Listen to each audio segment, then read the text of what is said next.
Hi అండి. పిల్లలు school నుంచి రాగానే తినడానికి ఏదో ఒకటి అడుగుతూ ఉంటారు. సో, తక్కువ టైంలో ఎక్కువ రుచిగా ఇలా చేసి పెట్టండి.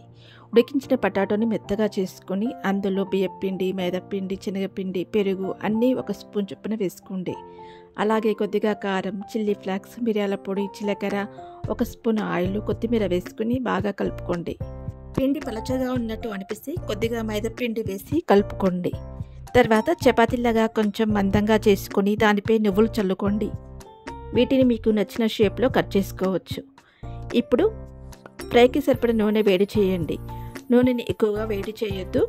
కొద్దిగా వేడెక్కగానే వీటిని వేసి బ్రౌన్ కలర్లోకి వచ్చే వరకు ఫ్రై చేసుకోండి. ఎలాంటి చట్నీ అవసరం లేకుండా తినొచ్చు, లేదా టమాటో సాస్తో కానీ తినొచ్చు. చాలా రుచిగా ఉంటాయి. ఒకసారి ట్రై చేయండి. చూసారు కదా, ఎలాంటి హడావిడి లేకుండా చాలా తక్కువ టైంలో చేసుకోవచ్చు. వీడియో నచ్చితే లైక్ చేయండి, షేర్ చేయండి. మరిన్ని మంచి వీడియోల కోసం సబ్స్క్రైబ్ చేసుకోవడం మర్చిపోవద్దు.